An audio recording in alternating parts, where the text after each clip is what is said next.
Andrew. Hey, Alex. What's this? This is Brains on the Outside. What's that? It's a podcast where we dream up ridiculous businesses to solve the world's issues. Each week, we take one of our listeners' problems and we each pitch a company, product, or service to help them out.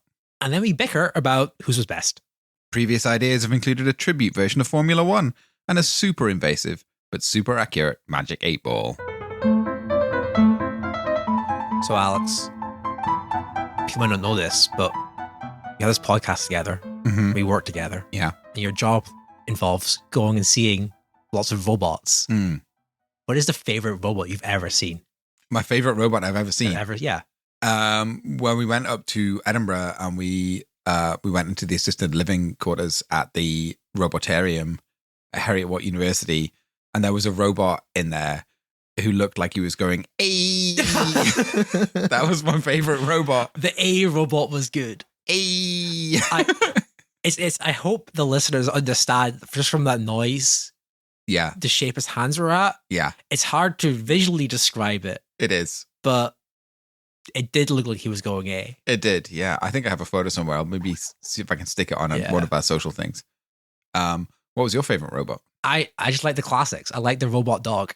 The robot dog is pretty cool. I'm desperate to get a shot of playing with the robot dog. Well, we have played with it. Yeah, we have. The robot dog does look cool. I was skeptical about how much fun it was going to be to drive it around, but it was really fucking fun. Because you have this controller that's almost like a Nintendo Switch. Yeah. And you get to see through its eyes. So it's robot dog eyes. Yeah. It's very fun. Semi-frightening. Yeah. Because it's it's not really like a slick tech toy. It's a piece of machinery. Yeah, it is.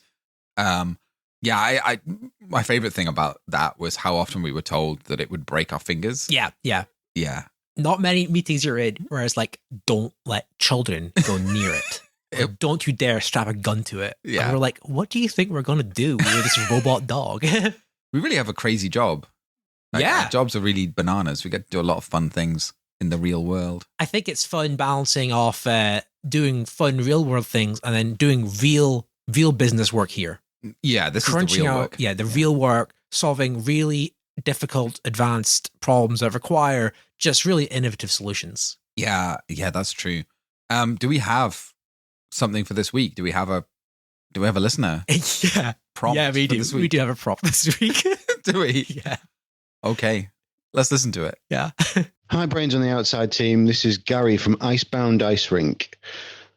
Thought I'd pose a challenge to you.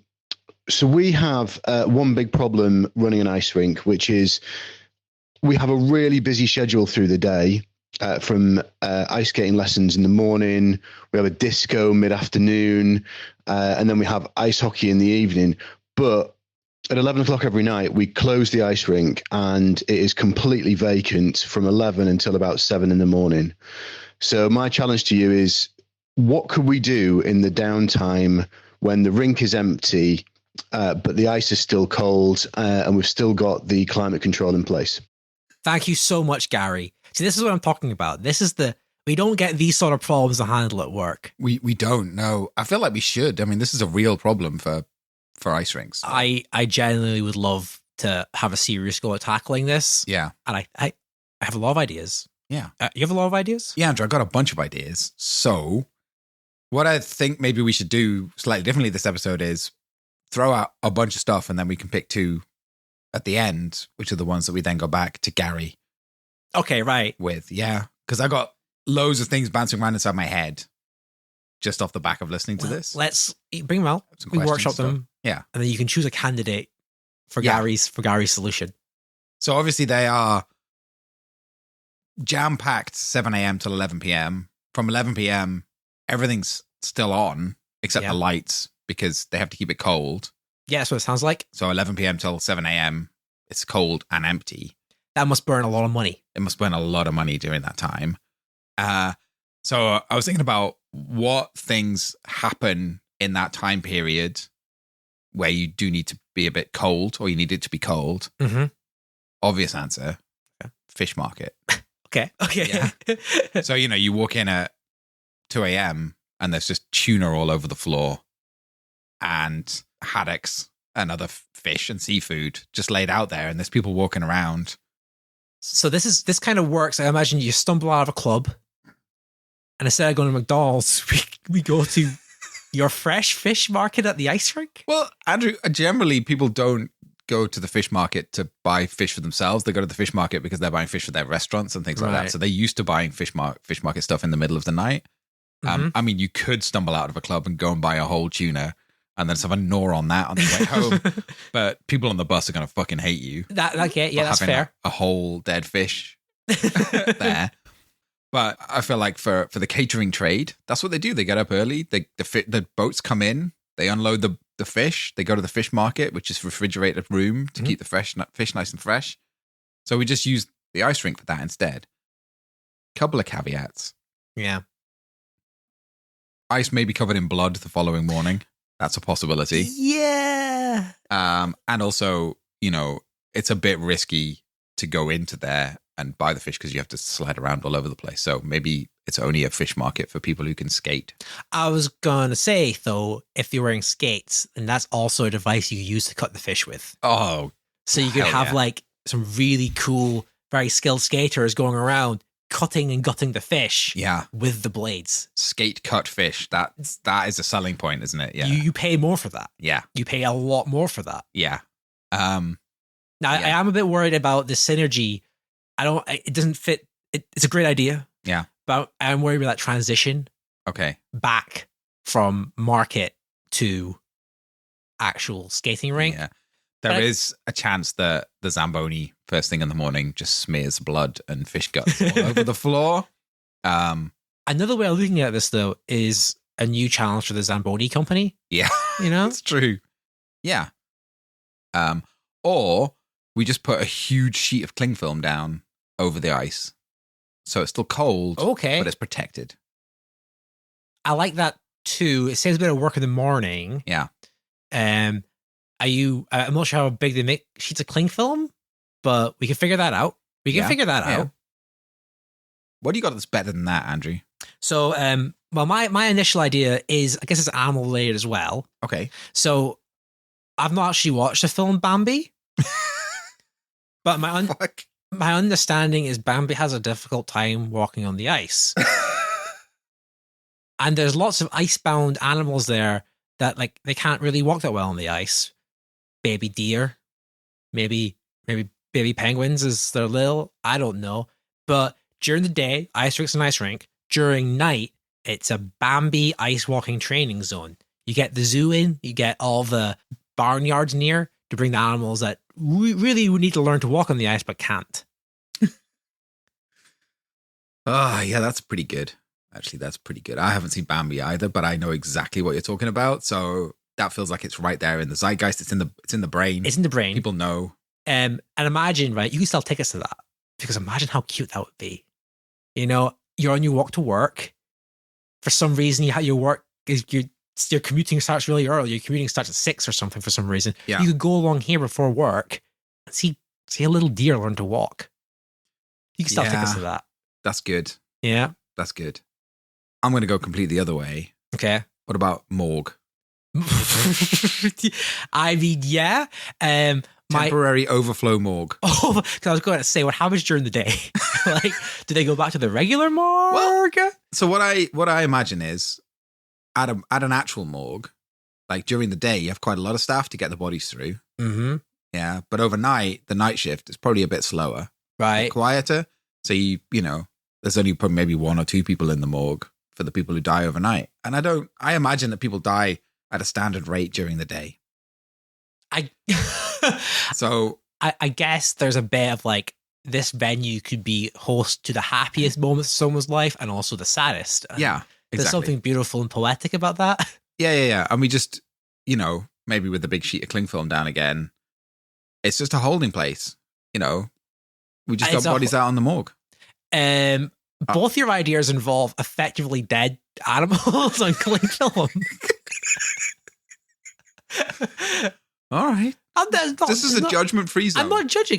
No such thing as a bad idea. I'm just saying it's an interesting thread that's following through all your ideas. Right. Imagine you stumble out the club. Mm-hmm. It's 2. Why you stumble out of the club every fucking day? It's Saturday. Well, okay, right. This is only multi-use space. You know, the zoo has it Monday to Thursday. This is just a place you go to chill out at.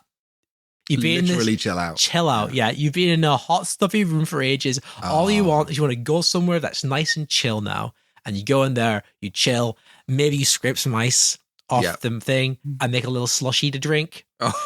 Nice, chill music is playing. Very, very light electronic stuff. Bleeps and bloops in the background. Maybe there's it's also a planetarium at that time as well. So you can just lie down and have a very chill time before you go home. I just imagine walking into that place at 2 a.m. and there's loads of incredibly sweaty ravers entirely off their face with their faces pressed against the ice, like trying to cool down, desperately trying to cool down. But again, I think it's something you could work with the clubs and raves to bundle tickets, like a second tier. Tier 1, you get in. Yeah. Tier 2, after party at the skate rink. I think there's real benefit in, your ice has been smoothed for skating by the faces of a lot of sweaty ravers. Yeah. Face smooth, cheek smoothed ice. It's like a new Zamboni situation, just like, just rubbing your face on it. Just, smoothing it out. Yeah. What about this? I get extremely hot when I sleep. Okay. So I just move my bed into the ice rink. You know what? And I just sleep in there instead. I get really, really warm when I sleep as well. Yeah. Ooh. So are you saying, is it like, do I have to bring my own bed, or is it a hotel for people who get sweaty in the night? Yeah. I mean, yeah, sure. Hotel for people who get sweaty in the night. That's exactly it, isn't it? I would actually do that because I'm the sort of person who goes into a hotel room and immediately turns on the air conditioning and turns it down to 15 degrees centigrade. Yeah. And sits and chills. And instead of doing that, I could just go and be somewhere cold, and that would be better for the environment. So, yeah, just a big room. Just I get a little bed in there. We just roll beds out onto the ice at 11 p.m. at night. People come in and just sleep in there. It's a pretty clean way of making sure, because you roll the beds out, it's no dirt anymore. You probably don't have to clean the ice either. Yeah. Which is good. Yeah. Should go to ads. Yeah, let's go to the ads. Do we have an ad today? We do, Andrew. Yes. And it actually fits perfectly after that last idea. Oh, I love synergies like this. Yeah, it's worked out perfectly. We didn't even plan it. So this week's ad is for a hotel as well. Oh, excellent. Which one? Have I heard of it? Yeah, you probably have heard of it. It's IKEA. Oh, wow. Yeah. This is kind of a change for them. Yeah, it is. Well, so have they purpose-built the hotel? No. Oh. It's just in IKEA. Oh, in the showroom? Yeah. Oh, wow. Yeah, you go into an IKEA, you walk through the infinity of winding corridors and mazy passageways until eventually you get to the bedroom section of the IKEA, pick a bed, have a sleep. Oh, wow. Yeah. I guess, so 9 to 5 IKEA is IKEA. Yeah. Then 5 p.m. to 9 a.m. It's a new IKEA hotel. Luxury hotel. Yeah. Wow, that's amazing. Yeah, it's pretty good. It's got a restaurant in there. Obviously, you've got showers and stuff. There's a kitchen even if you want to cook something. It's fine. That's it. All they ask is that you make the bed and you leave it as you found it at the other end, ready for the people coming through. Well, have you stayed there? Is it expensive? It is not expensive because it's just downtime for IKEA. So yeah, it's about £400 a night. Wow. I guess there a lot of it you're paying for the experience, Yeah. That exactly. There's something I think quite fun about being stuck in a shopping center or IKEA after it closes. So I guess aside from just getting to have a hotel room in a perfectly built facsimile of someone's living room / bedroom, you also get to explore IKEA at the night. What they do ask is there are some rules. Right. Don't play hide and seek. Whoa. Yeah. Wow. That's actually kind of a big one. Yeah. Don't still be in the bed when the actual customers come in the next morning. Of course, yeah. Yeah, that's a rough time. Yep. I mean, that will get you banned from IKEA Shit. permanently. And then it also says don't look directly into the eye of the IKEA monster. So I don't know what that means, but that seems fine. I mean, sleeping in different places can be weird sometimes. Yeah. And it's almost comforting knowing that there is a monster, Yeah, that's exactly. Yeah. My anxiety isn't made up. No. The IKEA monster, if I see it, I will perish, obviously, but it's nice knowing that at least I'm not. Well, just don't look directly into the eye of it, apparently, and that'll be okay. Look slightly above it. Yeah, exactly. Or below. Yeah. Which should be fine because most of the time that you're in there, you're going to be asleep. Yeah, so it's fine. If it's creeping around the place and you've got your eyes shut. I mean, if you sleep with one eye open, screwed. Shit. So that was our sponsor for the week. Excellent. I love it. I love seeing brands, use us as a platform for sponsorship. If one of our listeners had their own amazing, ridiculous business they would want to advertise on our show, how would they go about doing that? They would email us at brainsontheoutside@gmail.com. brainsontheoutside@gmail.com. Yes, brainsontheoutside@gmail.com, Andrew. That's what I said. Just a quick question there. How much is sponsorship of this show, Andrew?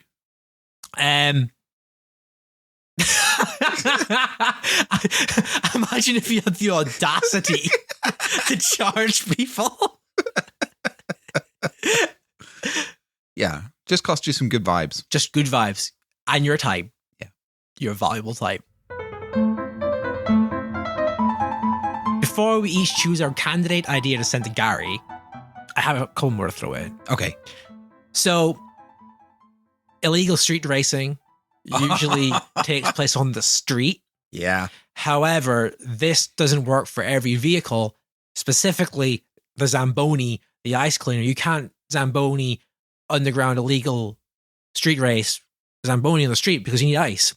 My suggestion is they begin a Zamboni racing circuit between the hours of midnight and 6 a.m. I would definitely be there to watch that. That sounds amazing. Yeah. And you could take it on tour, right? You could make it go around the country. Yeah. I think it'd be a great idea. I think it's great. I think it's good. You can even do it while the fish market's on because you just Zamboni between the fish. Oh, yeah. This thing, a lot of these ideas can be synergized together. Yeah, it's true. Half morgue, half fish market. It's good to have like 1/3 morgue, 1/3 fish market, 1/3 sleeping place, and then the zoo as well. Yeah. A lot of these ideas are going to create a lot of mess. Yeah. So if you had the Zamboni racing around, Tokyo drifting around, cleaning up a lot of the fish guts that the scares are kicking off, that's going to save a lot of problems come the morning. Yeah. So you complained that several of my ideas involve dead things. Yeah. What about just temporary storage for penguins at the zoo? So clean the penguin enclosure out overnight, just put the penguins in the ice rink. I know when you clean a fish tank, you need a smaller fish tank to put your fish in. Where do the penguins go when the tank's being cleaned? Yeah. It's just a fun night out for them, isn't it? Yeah. I mean, that's to say the polar bears. Yeah. You could not to steal your idea, but you could defrost. Yeah. You could defrost the ice rink and use that as a holding tank for the fish in the zoo. As they clean out the fish tanks. Actually, I was thinking you could, just the way that you have to defrost your freezer, you probably have to defrost the entire penguin enclosure or the entire, Arctic fox enclosure sometimes. When you defrost that, just as you have to move your food into a cold place when you defrost the freezer, you have to move your penguins into a cold place. Yeah, so, you just chuck them in there. Yeah, but actually, just it's just a storage. If we all coordinated and defrosted our freezers on the same day, we could just all put our food in the ice rink. Communal freezer cleaning. Yeah, everyone defrosts on the same day. You just overnight on the same night. Yeah, all your stuff goes into the ice rink. What's really great about the defrosting and refrosting is that you have, apart from just this freezer space for everybody, as you begin to freeze again, you're going to be in the middle zone where it's like the little icebergs and stuff. So I'm thinking slushy making. I'm thinking rent it to people who want to train to swim in harsh conditions. Oh, okay. Normal pools ain't cutting it. They're warmed up to some temperature that we all like. This is for hardcore wild swimmers. They come in at 4 a.m. just as the ice is starting to refreeze, and they do their lengths there. So you're actually saying defrost and then refreeze the ice rink itself? Yeah. Holy shit. It's a cycle every day. Every day. Yeah, I mean, that is going to save you loads of money as well, because you just turn it off at like 6 p.m. at night. You just turn off the freezing, and then you turn it back on again at 6 a.m. in the morning, ready so that it's frozen by 7 a.m. It's always going to be cold, so you could probably even still keep people's freezer goods in there. Yeah. But also, you get that. It just becomes a swimming bath halfway through the night. The refreezing, I mean, I guess turning it on and off will burn a lot of power, but at least on that re-entry to freezing, I mean, you put some strawberries in there, got a slushy going, Actually, if you go through that cycle of freezing, defrosting, refreezing again, over and over again, and you're also storing temporarily your penguins and your polar bears in there, you drop a David Attenborough in there. Shit. You're shooting some footage. Got a fucking documentary. You got a fucking documentary right there. It's also like, people ain't seen that before, There's plenty of documentaries about going to the Arctic, but there's none about going to this weird man-made abomination. Seeing what would happen. It's a perfect example of climate change, right? Because the climate is changing on a 24-hourly basis. Yeah, as we slowly burn our actual climate as well by having to turn this weird icing machine on and off. Yeah. Yeah. I think David Attenborough would be up for that. I think he'd be in. He's seen so much, but he's not seen this. Having his calming presence there as well might, distract from some of the chaos. Yeah. Have you got a favorite idea that you want to pitch as your idea for Gary? I do love refreezing and defreezing, but I think what I'm going to go with is Zamboni racing. Yeah. I like that. It's really good. I was also fond of teaching Bambis to walk, but I think Zamboni racing, it has more future. You can get sponsorship, you can get writers, you can sort of televise that, take it on tour, different countries. Yeah. Pack it out, sell tickets. I'm really torn between temporary overflow morgue. Because I think that's a public good. Yep. Yeah. Yep. But really, I think actually it's freezing and refreezing with penguins and polar bears and David Attenborough. That's actually it. That's the thing that really.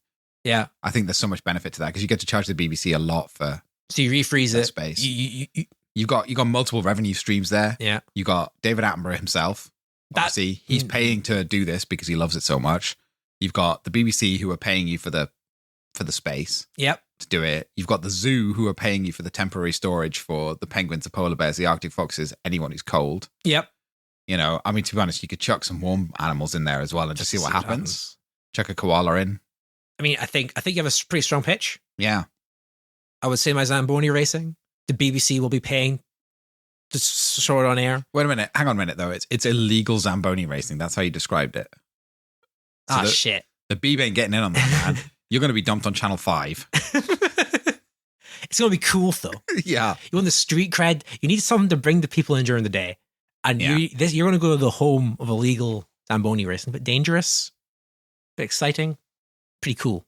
Zambonis are... The word Zamboni is just funny, isn't it? It's just a good word to say. Word. Zamboni. Yeah. Racing Championship. Brand name, is it? It's the name of the guy who made them. Oh. His name is like something Zamboni. Cool. Zach Zamboni. That's a pretty cool. It doesn't matter, whatever it. To be honest, any name Zamboni is just good, isn't it? That's just fun. Thank you for the question, Greg. Thank you for the problem. Gary. Fuck. Thank you for the question, Gary. Thank you for the problem. Yeah, an actual serious problem from an actual serious business. Proper business problem. Please let us know which one you're going to deploy and make real. Please do. And if you are out there in the world and you want to go ice skating, then go to Icebound, the icy emporium that Gary runs. That would be great. I'm sure he'd appreciate you going to that place. Yeah.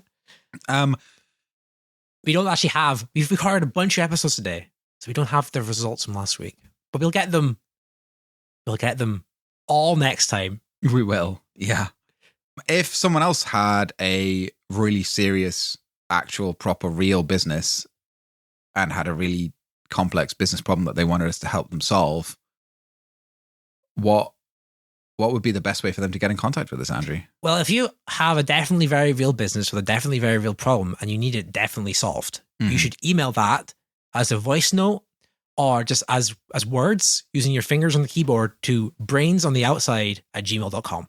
Fabulous. That was brainsontheoutside@gmail.com, I believe. That is what I said. Yes. Excellent. Now, aside from problems, we love something else as well. Alex, what is that thing that we love? We absolutely love it when people tell their friends about the show. Please. Or, really pretty please, when you review and rate us on wherever you get your podcasts. Add a little star to us, give us a 5-star rating, favorite us, whatever it is. We love that because it really helps with discoverability. Yeah, that'd be super useful. Thank you so much. Thank you. Do you have a final business idea, Alex? Ice creams, but they're warm. Okay.